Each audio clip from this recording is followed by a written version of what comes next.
I'm really, really excited that we're doing this. And I'm really, really excited that there's so many people here.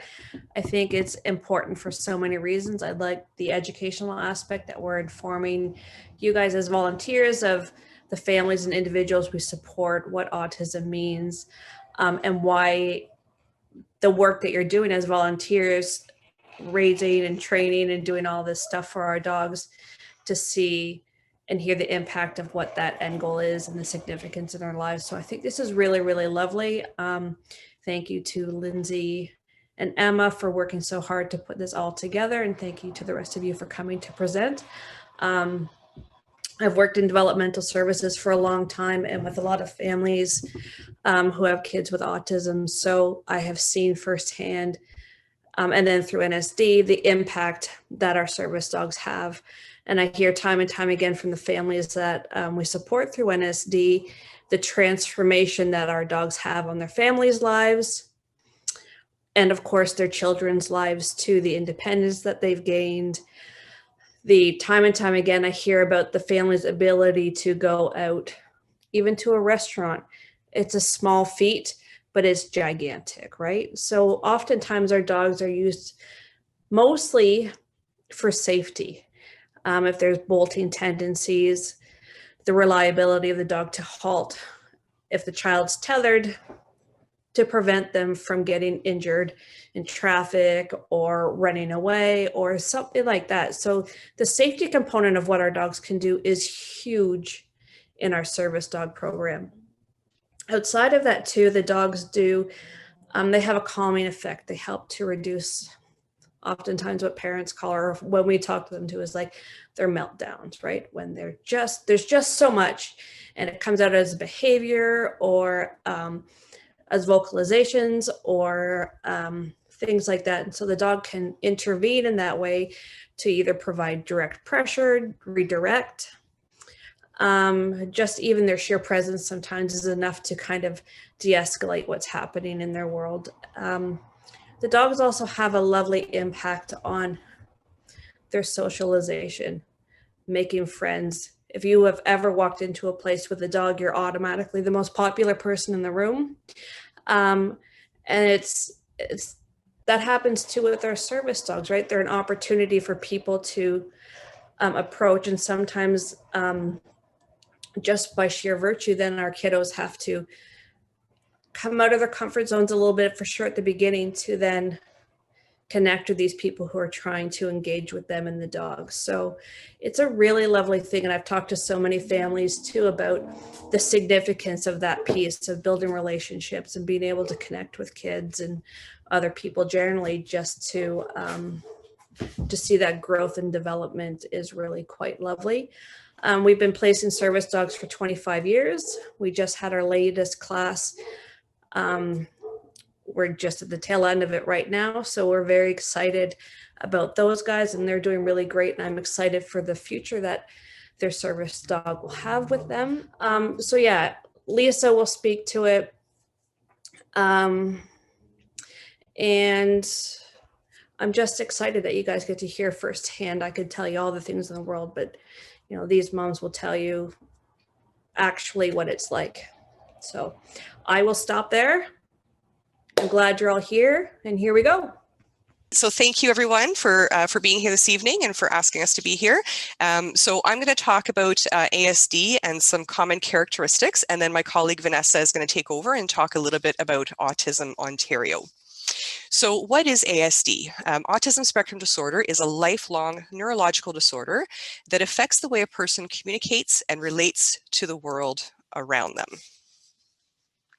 So ASD can affect an individual's behavior, social interactions, and one's ability to communicate.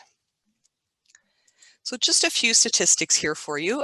In Canada, among children and youth between the ages of 5 and 17, there's an estimated 1 in 66 that have been diagnosed with ASD. So that's more than 1% of the population. And in Ontario, over 100,000 people who are living on the autism spectrum today. And we know that autism crosses all cultural, ethnic, geographic, and socioeconomic boundaries. And another interesting statistic is that males are identified with ASD 4 times more frequently than females. So when we talk about autism disorder, spectrum disorder, each individual on the spectrum also is very individual. They have their own individuality. And so ASD is a spectrum disorder, which means that while all people with ASD will experience certain difficulties, the degree to which each person on the spectrum experiences these challenges will be different. So Stephen Shore is an autistic professor of special education at Adelphi University, and he once said, if you've met one person with autism, you've met one person with autism. And I can't tell you how true that rings. All right, so we're going to get into some common characteristics. So the first thing being that individuals on the autism spectrum have difficulties with social interaction. So this may include problems talking back and forth, working, or playing with others. So an individual on the autism spectrum may find it difficult to interpret nonverbal forms of behavior, nonverbal behavior. They might have a difficult time reading your body language, or how to interpret how you're feeling from your tone of voice. They may also use different language abilities and may use different ways to communicate what they think and they feel. Some individuals show an unusual interest in objects. So for example, they may be able to tell you everything you need to know about car engines, or they may be able to sit for hours spinning the wheels of a toy vehicle. Some individuals will show a need for sameness. So they may have difficulty with changes in routines, changes in clothing when the seasons change, food, changes in caregivers, or any other part of their environment. And then individuals on the autism spectrum also show great variation in abilities. So they may have great ability in one area and great difficulty in another, but not all children with ASD have the same abilities. So a few more characteristics. Some individuals show an over or under reaction to one or the more 5 senses: sight, touch, taste, smell, or hearing. So they may react to bright sunlight or bright lights in a shopping store. Others may be excessively bothered by tags on their clothing or by loud noises like those automatic flushing toilets in public washrooms nowadays. Some individuals have repeated actions or body movements, so they may do the same thing over and over again, like repeatedly flapping their hands, jumping, walking on tiptoes, or they may repeatedly spin objects. And some individuals might show an unusual, intense, and prolonged emotional reaction to certain situations. So they may get very angry when asked to stop playing to get ready for lunch. The emotions typically do not match the situation that they find themselves in, and the reactions may occur as a result of some anxiety that they feel when there's a sudden change in their routine or their environment. So the last characteristic I'm going to talk about this evening is anxiety. So we know that anxiety is associated with ASD. And anxiety can affect a person's ability to navigate social situation and often leads to increased repetitive behavior. So an interesting statistic is that anxiety is one of the most common psychiatric disorders affecting people with autism. So about 40% of youth and up to half of adults meet the clinical criteria of an anxiety disorder, such as social anxiety, phobia, panic disorder, or generalized anxiety. And by comparison, the anxiety rates in adults and children who do not have autism is 18 to 25%. So just something to keep in mind when you are interacting with an individual on the autism spectrum. And then lastly, I want to mention that there are also some unique challenges that come with ASD. So we know that the social challenges are the central feature, but some additional challenges may include sleep or sleep disorders. They may have difficulties with activities of daily living or keeping attention and focus on a task. And some may have a dual diagnosis of a learning disability or an intellectual disability or mental health disorders such as ASD. So now with all that being said, I just want to take a minute to also highlight that every individual with ASD has tremendous potential to learn and adapt to the world around them. That's what I admire most about working with an organization like Autism Ontario. They value the individuality of every person that they support, and they see the individual potential in everyone. I can guarantee you that the potential is there, and with the right supports, anyone can learn from their environment. We just need to meet people where they are and where they learn best. So now I want to pass it over to my colleague, Vanessa, and she's going to share with you who Autism Ontario is and what we do. Thank you so much, Kim. And thank you again to everyone for having us this evening. We are just so happy to be here. Kim and I are both also dog people. So again, thank you very much for having us. So who is Autism Ontario? Autism Ontario is the province's leading source of information and referral on autism. We actually, across the province of Ontario, have over 25 chapters. We are in every pocket of Ontario. And our organization, honestly, I keep calling it the trifecta because we are made up of knowledgeable parents like myself. I have 2 autistic sons. We are also professionals and we're autistic self-advocates. So we actually hire as well autistic people in our organization. It is absolutely amazing. And all of us together, we speak to the key issues that impact those with autism, and we are always advocating for them and their families. Our mission is to ensure that every individual with ASD is provided the means to achieve quality of life. And my favorite part of this mission is a respected member of our society. Who do we support? So Autism Ontario, of course, we support our individuals who are autistic. And autism, like Kim said, it spans across the entire life expectancy. So when you are born and you're autistic, you are not going to grow out of that. You are going to be autistic for the rest of your life. So we support autistic individuals, which are children, youth, adults, and their families. We advocate on their behalf, providing valuable programs and services. So we're going to talk about that more, and creating acceptance and opportunities across our entire province of Ontario. So a little history on Autism Ontario. We're actually this year, Kim got to change our slide. We're a 48-year history of representing thousands of families and people with ASD across our entire province.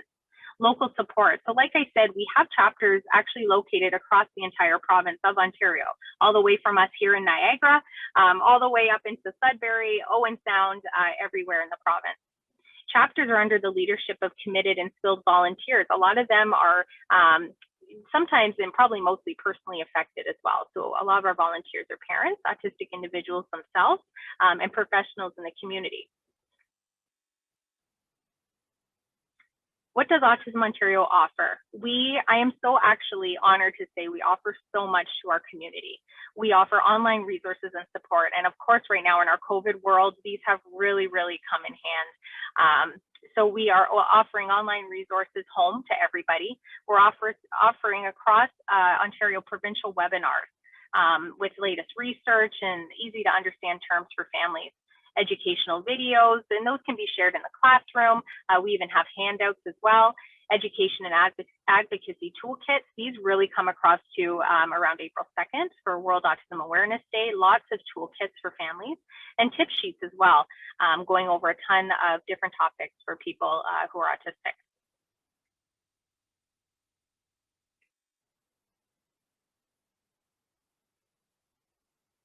We also offer service navigation. Sorry, Kim, I didn't see the slide change.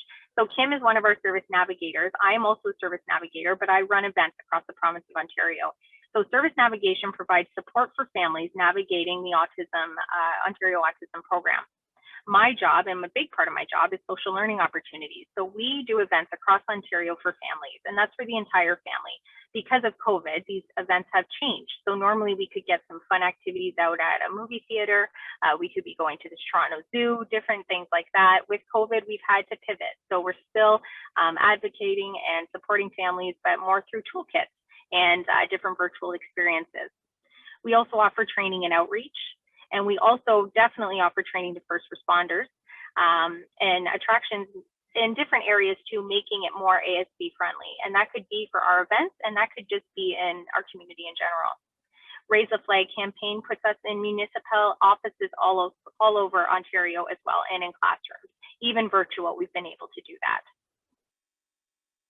Oh, hi, everybody. My name is Elisa Foster, and we're fortunate enough that our son, Andy, who is now 13, has Trapper. And Andy has autism.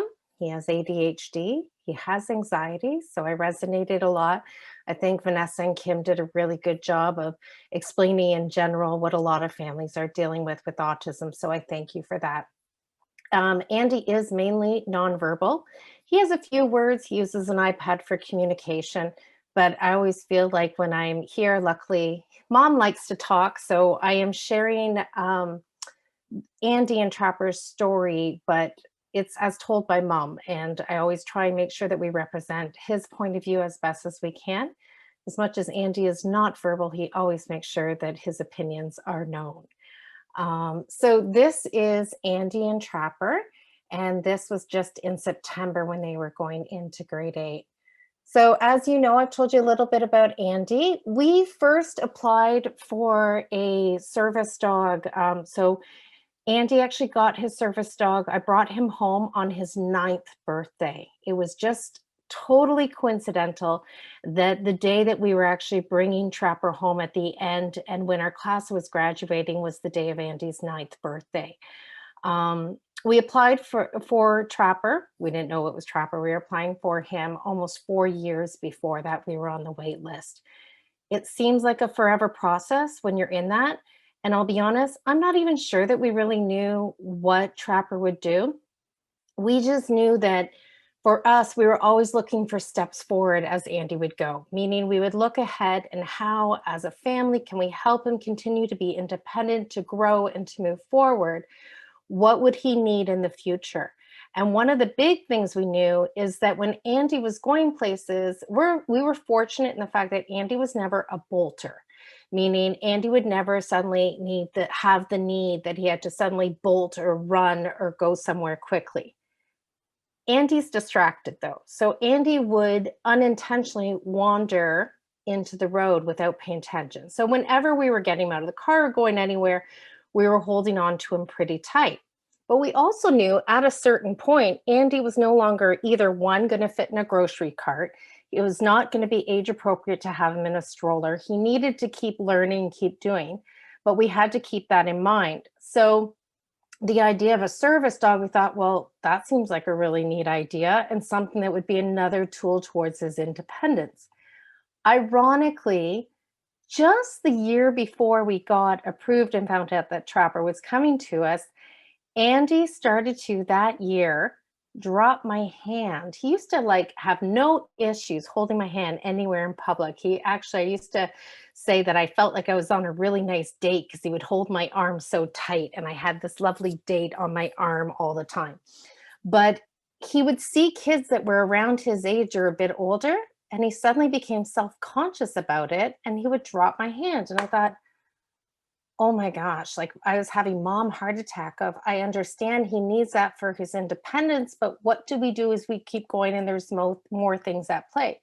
We were fortunate that when he dropped, he chose to stay near us, but I never trusted it. It meant I could never have my eyes off him if we were doing anything. That was always my concern, is that he would suddenly just wander somewhere and I would lose him. So this is Trapper, our handsome guy in the purple vest. We joke, he's always had a little bit of gray. He gets a little bit more. He looks like an old man, but I think he's quite handsome and rather dapper. I'm going to share a picture with you that actually one of the NSD volunteers took that is my favorite picture of all time. When you go in, so when you get the call and you find out that you've been accepted into NSD's program and you are up for that, you don't know what to expect. You've done a whole bunch of prepping, you're doing a whole bunch of waiting. You go the first day and I don't know if this is still the practice, but this is what they did for us. So you go on the first day and you meet all the dogs. So meaning for us, there were 5 in our class. And we spent about, I'd say, a good half of the day with all the different dogs, where the trainers kept making us pair with different dogs, try different exercises, and just see. You don't know what dog is yours. At the end of the day, I remember the trainer saying, just out of curiosity, what dog do you think you're going to get? And I don't know what came over me, but I said, Trapper. We're going to get Trapper. And it was one moment where one of the dads, it wasn't my husband, another dad was walking down the lane with Trapper. And Trapper doesn't move anywhere fast. He is so lazy, which is why he's such an incredible autism dog. He saunters. He kind of just has this slow little walk about him. And the moment I saw that pace, I was like, That's Andy's pace. Andy is just like a saunterer, right? Like he just kind of wanders. Lo and behold, I didn't know. And I don't know how the trainers revealed nothing because I saw nothing on their face. But Trapper ended up being our dog. And this is the moment that we found out that Trapper was coming home to Andy. So what they did is they sent us back to our hotel room. And I know trainee is done really a little differently now, but they sent us back to our hotel room and they said, text us your room number and we will knock on the door at some point and present you with your dog. So we got a knock on the door and I was so nervous. I couldn't breathe. And I let my husband go answer the door first.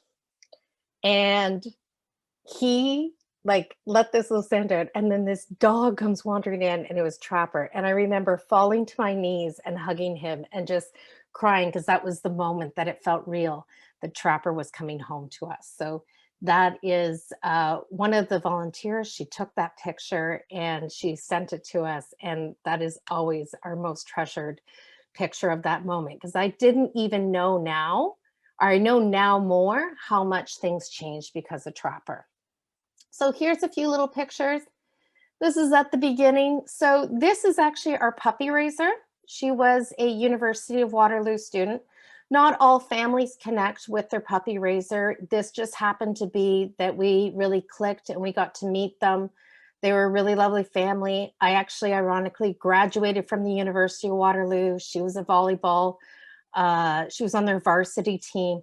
So we actually went because apparently Trapper, while she was raising him, he was their unofficial mascot because he went to all the games as she was raising him.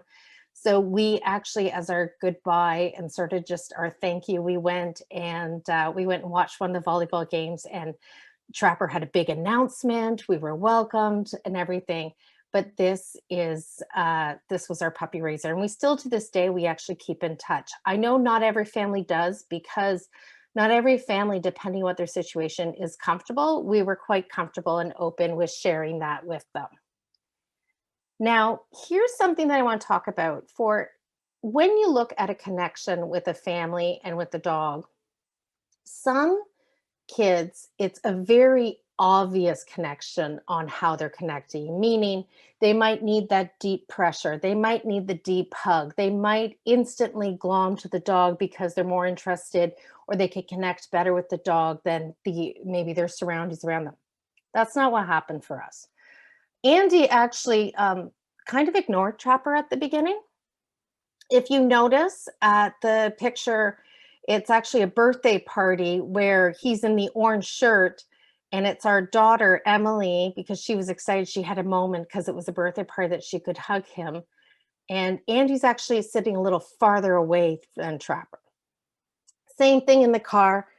If you see Andy's giving Trapper sort of like the evil eye, like, I don't think I want you in my space. And this was a big moment when they were lying on the couch together, actually, because what Trapper started to realize, Trapper naturally, if he's sitting beside you, he's the dog that actually wants to lie on you.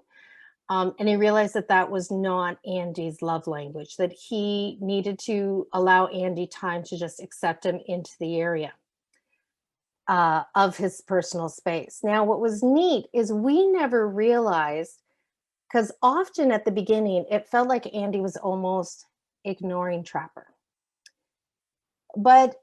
And as a family, to take the dog out on an errand or on an outing, as much as it's amazing to have the dog, it's a lot of work to have the dog with you. It's a lot of things to think about, right?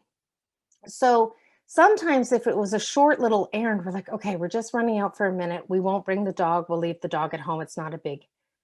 It was interesting how Andy himself actually started to let us know that he needed that dog, even though he ignored the dog, apparently, that he needed that dog with him and he wanted the dog. So I remember the very first time that as we were leaving, Andy actually opened the drawer by the front door to get Trapper's leash out and to get his vest out to request that he was coming. I would say that happened within about 6 months of us having the dog, when we kind of felt like we were doing a lot of the work, but Andy wasn't overall really connecting with the dog in a huge way. But we just kept trusting the process because that's something that we'd been told about, that not all kids would be overt on it. Here's a little bit later. These are some of our outings. As you can see now, some kids, if you see Andy up in the gray sweater, he has a belt around him. That belt, and actually, ladies, that's an Autism Ontario event. That is at Monster Trucks. We loved it whenever you guys did that. Hopefully we can get back to that. But Andy actually had a belt wrapped around him that would loop back in and connected to Trapper's vest. Because as you can see, he does hold a handle to hold Trapper, but in case he ever dropped it, they were still connected. That was at the very beginning of our journey. He doesn't tend to need that because Andy is so attached to Trapper, he never lets go of that handle. And if he does, that's when you see Andy move quickly. So Trapper also came for First Communion. We were very fortunate. We have a community that is very open to Trapper, and actually our priest even had Trapper up on the altar with him. He said it was the first time that the dog had joined him on an altar, but he did. And then also at the doctor's office. One of the things we noticed is that the Trapper would actually, sometimes it was a redirect. So if Andy would get stressed, one of the things that we noticed was a great redirect for Andy to help reduce his stress or his upset is we would say things like, Andy, would you like to give Trapper a treat? And for some reason, as soon as the attention was redirected onto Trapper, then he would actually start to settle and reset very quickly. It really helped him for his anxiety. On top of that, it started to creep up in small little moments. As you can see, Trapper is hoping that he's going to get some of that ice cream, which he never gets from Andy, and taken out to different events. But as you can see in that black and white picture, they're actually cuddled up beside each other, and Trapper actually has Andy's head his head on Andy's back. I think that was one of the first times that Andy really let Trapper snuggle in with him, and that was a big deal. But these little moments that we would see, and suddenly outings became a lot easier. My biggest thing, if I go back to that monster truck event, that was in Hamilton at Cops Coliseum. The sidewalks were jam-packed. And remember, I said Andy used to be like, he would cling onto my arm like I had this nice date. When we walked through, it's very interesting because most people don't move out of the way for people. But when there's a dog there, they move out of the way happily for the dog. And what was interesting is Andy used to be so stressed walking through crowds. That was the first big event that we took Trapper with us. What I noticed is that my husband and my daughter were walking ahead of us, and Andy and I were walking with Trapper. And Andy, because of having Trapper, and this was probably only about, I'd say 3 months in, Andy was holding his head high as he walked through that crowd. He was not clinging to my arm. He was walking and having that confidence. So having the support of the dog, and because of that dog allowing other people to take notice more of the dog than they do of people, spreading out, allowed him to actually enjoy something a little bit more. Here's a few other pictures that are just interesting. So our family goes anywhere and everywhere. We don't stay home, except for COVID. We stay home a lot right now. But this was Andy was having a hard moment. This, I think, was a rib fest. And again, they're hanging out. Trapper is always so hopeful that Andy will let him snuggle in close. That top picture on the right, that is at, I believe, another Autism Ontario event. We actually was the Bulldogs game. And I just thought it was neat to show we often forget to actually book special seating because Andy and Emily will go kind of anywhere, and Trapper will snuggle himself in right tight and just fits a little bit in everywhere. This goes back, so we actually brought Trapper home in September of 2016. We were really fortunate. We had an incredible class that we graduated, and all 5 families, actually, we still stay in touch together. And in August of 2019, 3 of us ended up camping at one of the family's properties out in Ottawa. So This is 3 of the dogs. They all still hang out together, and I just thought I'd share because that's also a gift that we got because of National Service Dogs, is that we have this whole other community of other families that are going through similar yet different things, and that we all connect and we all talk to each other. And now we also have this shared experience of the service dogs as well.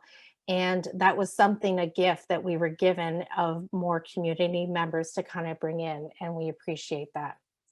So I said, we don't stay home, but let me tell you, this was petrifying to think that we could even do. So 2 summers ago, we actually took a 3-week, and see, I'm in one of the pictures. I am normally the photographer. It's not always, but we took a 3-week road trip with our trailer, and we went from Brantford out to Ottawa, out to Gaspé, Quebec, out to New Brunswick. We were gone for 3 weeks on the road. It was a phenomenal trip. We couldn't have done that trip if we didn't have Trapper with us. It was incredible to see the openness that people had, the explanation that people had. But Andy, so that top black and white picture is actually Andy walking through La Ville de Quebec, so old Quebec City, something that he never would have tolerated doing, but because he had Trapper with him, he felt a lot more confident. That waterfall picture might not be the best picture of me, but it is one of my most favorite pictures. And the reason is that was a hike. Andy's never hiked with us. That's something he was not willing to do. But because he had Trapper, we actually hiked down, all the way down quite a big hill to get down to this waterfall. And we were gone, it was about an hour. And it was because of Trapper that we actually had that. And then the other picture on the left is actually, again, another hike on that same trip. That's out in Gaspé. We were walking all around the sea and where it pulls out and into the caves. Those are things that just weren't even an option. Previously, I think about 2 years before that, after we'd had Trapper for, trying to think, about a year, we actually took the family on a trip to Jamaica. And we did not take Trapper with us because dogs on the islands, it just becomes a whole other thing. What was interesting is we were very nervous about not having Trapper with us for some of the journey. We knew once we got him to Jamaica, I mean, open buffet, water for days, Andy would be like in his heaven, right? But to actually get there, and we know how stressful airports are, even for anybody who's not dealing with any challenges, can be. Here's the interesting thing is that some of the skills that he had because of the service dog, Andy actually transferred. So for example, when we were walking through the airport and we're trying to, of course, husband and I are dividing up the kids. We're trying to figure out what's going on. I got one of the large suitcases I'm trying to push through. Andy was used to holding on to the handle of the service dog. So what did Andy choose to do? He walked through that entire airport and he just lightly held on to the handle of my suitcase and stayed with me the entire time. I never had to stress. Why do you think he had that skill? He had that skill that transferred because of the service dog. So it helped us even beyond that. And those are some of the gifts. I have to have a bragging moment. So Andy's service dog has actually been going to school with him. So we were presented the dog when Andy was in grade 4. Much to the disappointment of grade 4 teacher, Andy Trapper wasn't allowed to go to school until grade 5. We are very fortunate. We are probably, I would say to anybody, have one of the absolute most incredible school teams.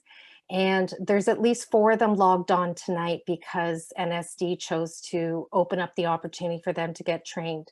Andy's in grade 8. He'll be transitioning to grade 9 next year. And actually 2 of NSD's dogs will be in the grade 9 class next year. And this school board is welcoming us with open arms. And this team has been incredible. So some of his existing team, as well as his high school team, are actually logged on to continue learning more. And I'm so very grateful for that. But Trapper's been going to school now, so grade 5, 6, 7, and 8. He's apparently, the other kids have requested him to be in the graduation picture. So he'll be in the graduation picture. But it's very interesting because we know when we hear in the news, it's very controversial whether schools are allowing dogs in or out. And I will tell you that from the beginning, our school board never questioned it. They always said, how can we help? And how can we make this work for you? And this school, we actually have people begging to be on the team, to be with Andy or to be Trapper's backup. And what's very interesting, and the team all share, is that Andy is not the only one that benefits from having Trapper.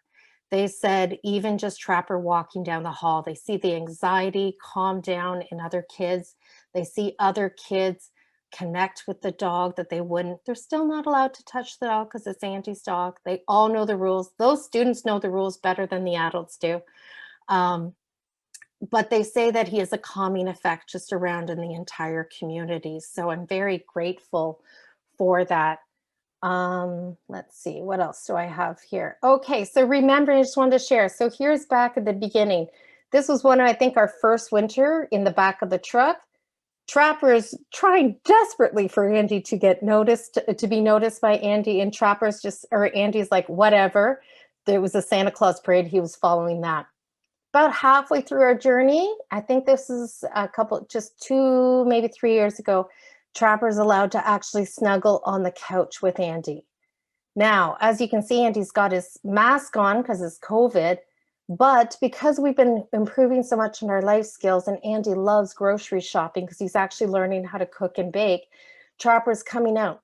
Here's the amazing thing. My first grocery trip, when I had the kids and the dog and Andy, and I was trying to follow all the rules, I had 2 of my babysitters that were university students come with me. I'm like, I will buy you guys dinner. Just come with me, because I was trying to manipulate the cart as well as the dog, as well as the kids, as well as Andy, as well as make people let people know that they couldn't pet the dog or answer questions if they wanted to answer questions, knowing that we're still an ambassador of National Service Dogs. So they're out and people are watching.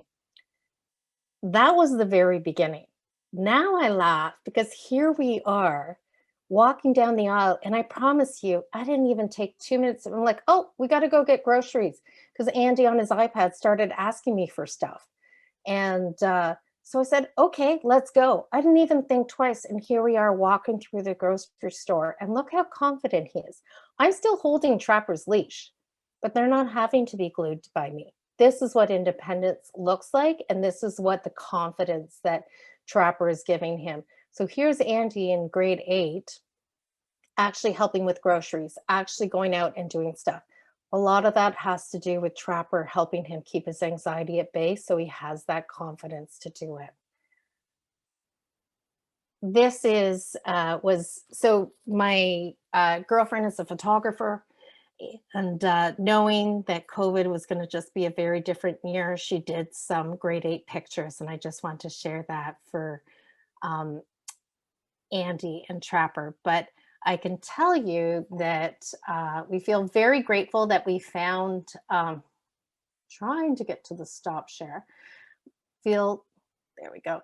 Feel very grateful that that we have been connected with National Service Dogs. We continue to be connected with them. We've met a lot of wonderful families. I'm always very excited when I run into some of the volunteers out in the community. That used to happen more. I remember at the beginning, I was in Costco, and there were some volunteers that actually, Trapper's more famous than we are, so ran in, and they used to read to the puppies. They'd read goodnight stories at the end of the night as part of their training to help the dogs get used to certain events. And I remember getting stopped and getting to hear from them and about that. So as volunteers, I thank you for wanting to learn more. I thank you for everything you do. You've affected us in ways that we didn't even know that you would when we applied. And I look forward to so many other families getting that same joy that we have. So thank you. I'm grateful to be here to share our journey with NSD Corby. So one of our biggest issues, Lucas being on the spectrum as well, And we've always thought that if you meet one person with autism, you've met one person with autism. The journey I'd like to share with you is how Corby changed our family's life, specifically how Corby helped his new best friend to maneuver through challenges and adventures each day. One of the largest challenges that we always faced was having him sleep on his own. The journey, similar to Elisa's, was, waiting approximately 3 to 4 years, desperately seeking out a best friend, someone that would instill confidence, a calming influence. And for us, sleep was a major issue because it was either myself or my husband that would sleep on the floor in his room each night, having him be able to sleep and not have night terrors and not waking up in the middle of the night, and us having a good night's sleep. So an 80-pound dog was a great effect. We bought a specific bed that was larger for him, which was a big treat growing up to be a big boy. Lucas is almost 15, so he was 11, I guess, when we received him, and 10 or 11. And at that point, he started having tendencies of wanting to share, having someone come over or sleep over.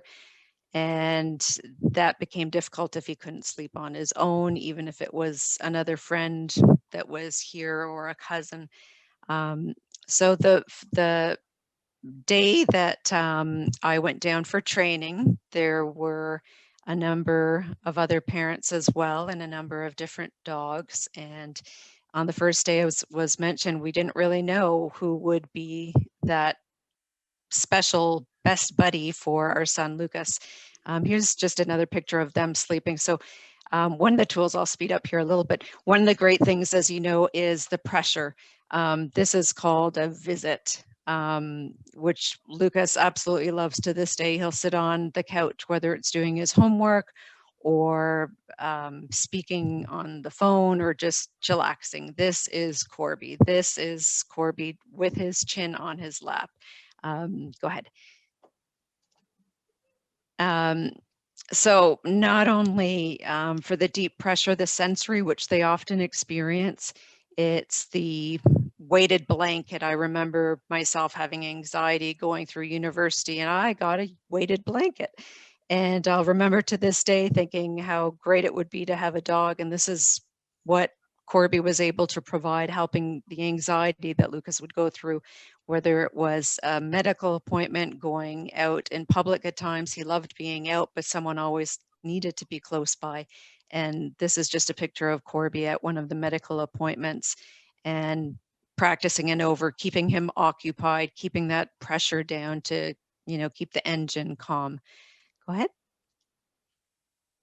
Another picture where he would stay occupied, often being in hospital rooms. You'd have to wait quite a long time, and Corby is very chillaxed. And this is a picture where Lucas would start feeling a little anxious, and he would have something to help, to coddle, to look at, to talk to. Okay. Going shopping again, that became, would be a challenge, trying to keep, not so much bolting for us, but it was a factor of staying with the parents and staying on task. And Corby did the job magnificently. Lucas was able to hold him on his own, but Corby always knew to stay close to the alpha or the adult in the family, which typically was myself going out. And go ahead. This is another example of we are always on the go, and that was one of the things that concerned us with having a regular pet, is not being able to have that best friend going out with us. So this was pre-COVID a few years ago at the winter fair. Lucas always loved horses as well, and always dreamed of riding a horse, but again, just never had the confidence of doing so. So we went to the winter fair and would watch horse shows. And again, Corby was very close by, always there in case he needed to grab something or just to feel that he was okay sitting there, and mom and dad would be behind a little bit so that other people could watch. Okay. Again, at the winter fair, going up and playing a game, that socialization factor of, being able to go and try things on his own, and being as well trained as Corby is, he would stay. Again, looking back at the alpha person, perhaps me, and at the same time staying zoned in on what Lucas is doing. Okay. And fishing, this is another one of the things. So again, at the winter fair, I believe, Lucas would spend hours sometimes by the little pool trying to fish, and Corby on task, right by his side always. Very curious as well as to what was going on, but would stay or lay down as being asked to do. Okay. As Lucas matured, he would want to go on outings himself, and this is an outing at our local Starbucks, going to order something. And again, Corby being on task, not sniffing the food on the ground, very important. Many times you'll see other people trying to bring dogs in, and of course, the question becomes, is this a service dog? How can it be a service dog? They're wondering if the person can see, or wondering, what the issue there is. And we've always gone with the approach that it is a medical dog. And depending on the conversation, getting into details, what, the medical reason is or is not. But that can still sometimes be a bit of a challenge depending on what type of store that you're going into. But Starbucks was always great. Okay. This is at the auto show, I think. Corby got to see all sorts of nice cars, and again, being the auto show, it would be full of people. It would be very hot. So anxieties would get high for all of us. And this just provided us an opportunity to go out as a family and have Corby there as that support, once again, helping through the crowd, keeping calm. Getting his hair cut, Corby right by his side, giving him an opportunity, the confidence to speak to the hairdresser who, who is that? Is that your dog? And areas of starting a conversation. Often the challenges for Lucas would be is starting a conversation or keeping a conversation going, and having the dog there would help drive that conversation, or in those odd quiet moments, keep that conversation going again. Okay. Although Corby never went to school with Lucas, Corby and I would do the morning walk and the walk home from school. And the first thing that Corby would do is run right up. We would let off the leash and say, okay, go get him. And the expression on Lucas's face, whether it was, a good day at school or not so good day, it always, that period of school ended on a positive note, knowing that Corby was there. And again, just to slip back to the sleeping part, you can see on the same slide, is that I think anyone would agree that if you can have your child go to bed happy and wake up happy, it will be a good night or a good start to the day. And that reassurance that Corby gave and continues to do is it's priceless. It's absolutely, there is no other alternative that we could have had, that possibly he would roll over, and if it was a smaller dog, might bite or might do something. Corby never barks. The only time he barks is in his sleep, and that humors Lucas as well, because he can hear Corby barking, and before he goes to sleep, he'll actually give a big speech about, try and be quiet. So we're seeing a lot of empathy coming out as he's saying, shh, other people are trying to sleep, even though daddy or someone else is snoring, you need to be quiet. So we're really getting the expressive language coming out of him through the dog as well. Okay, next slide. So often Corby will wake up, about 6 in the morning, and Lucas may be sleeping. So Corby will come out, we leave the door open, but then we'll close the door, and Corby will always lay by Lucas's door until he wakes up. So again, it's just that bonding, which happened quite quickly. How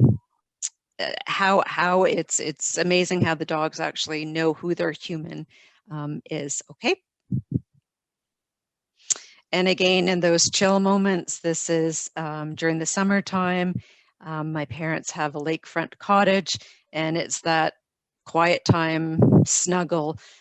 Lucas likes that deep sensory squeezing, which many of the children do, and that sensory that he can have out of a big dog, again, it's just priceless, just that feeling. And you can sense that, you know, Corby's pretty happy as well. Okay. Swimming, another thing, going into the water on his own, not always having friends or family there. Corby's right by his side. He did learn quite quickly that Corby is a dog, and that, you know, to stay afloat, they do need to use their paws swimming. So to some extent, he learned some water safety as well, that you can't necessarily get too close or trigger too much jumping activity. Okay. Ice fishing, again, a best friend to sit hours upon hours with him. Go ahead. Christmas tree, going during the holiday time to get a Christmas tree. Again, it was outdoors, so dogs are welcome, but we decided to keep his vest on so that the focus would be just on Lucas. And then again, the behavior is always as should be, but it's more so for other people knowing, you know, if you can handle or if you can approach or not approach. And for Lucas, sometimes we would say it's up to you if you want someone to say hi or, you know, touch Corby. And that again became a communication tool for Lucas. Okay. With time, Lucas began horseback riding. And again, that confidence that Corby was able to, you know, give him in his own abilities through other aspects of his life helped bring him to the point of getting onto a horse and learning some of the commands. And this jumps ahead to just last year, pre-COVID, where he was riding at the horse stables in the CNE, where they also have the police horses. Go ahead. And so Lucas independently being able to maneuver, staying calm with a horse, as many of us know, horses will sense, as do most dogs or some dogs, if you're nervous or anxious.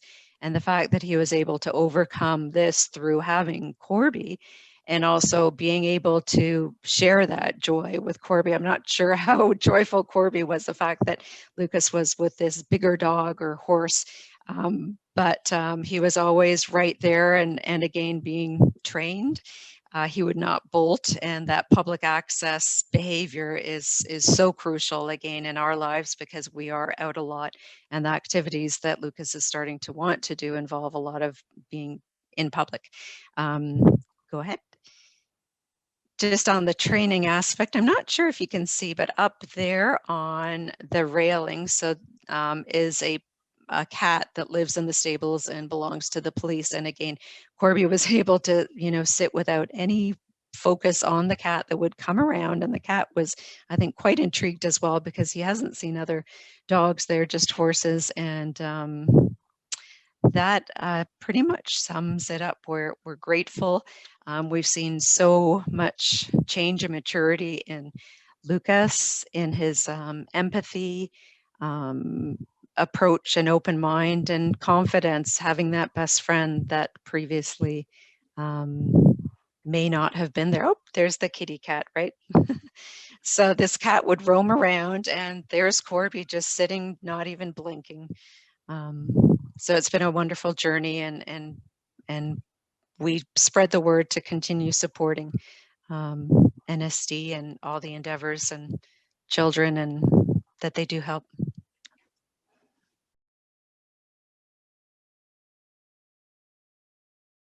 It is a working dog, so, you know, basically the attention should be put onto the human and not onto the dog. Our exception in some cases is with Lucas, that he may offer, if someone wants to touch the dog in the sense of communication, it becomes a tool for him. But otherwise, the rule of thumb was, is and always is to sort of put the attention on the human being and not on the dog, as adorable as they are. Yeah, I would agree with that. I would say that often kids actually catch on to the rules faster than the adults. And we do that because as adults, we just love being around animals and we don't do it intentionally. I love it when I see parents coaching their children to stop and to ask first and ask permission before we approach. We are a family that are pretty open, and typically, as long as Andy is in a good space, we are always happy to answer questions. But also there are times where we're just trying to have a private moment and we're grateful to be out. And we know people are looking with the dog, but the dog may need to be focused on Andy and is supporting Andy during that time, and that giving us space is important. I will have situations where they'll ask me, oh, I know I'm not supposed, and I don't know, Lisa, you might hear this too. I know I'm not supposed to pet your dog, but, and they're reaching to pet the dog. And that's typically when I laugh because my old police dispatcher voice comes out and I'm like, so don't. So I joke, but really the biggest thing is ask questions if you want to, but understand that we are just families that are out there. We may not everybody will be comfortable to answer those questions, but continue talking. I often explain when the dog's wearing their vest, they're in their uniform, they're working, just like a police officer, crossing guard, something explained that they're on duty. Even the big joke, Trapper often falls asleep at school and he snores loudly. And there's quite a few, actually, I see even more of our staff from our school board, even some of our school board staff that are on here and learning, but he will snore. Funny thing is, though, the moment that Andy starts to get anxious and vocalizes whatsoever, who do you think is awake and right there at Andy and paying attention? So even when you think they're not working, they're working. They know the difference. I laugh. When Trapper has his vest off, that dog forgets how to walk down the stairs. Halfway down the stairs, you hear and he starts like just kind of falling down the stairs because he's a big dog. When his vest is on, perfectly behaved. He's suddenly very coordinated and no klutziness whatsoever. They know the difference.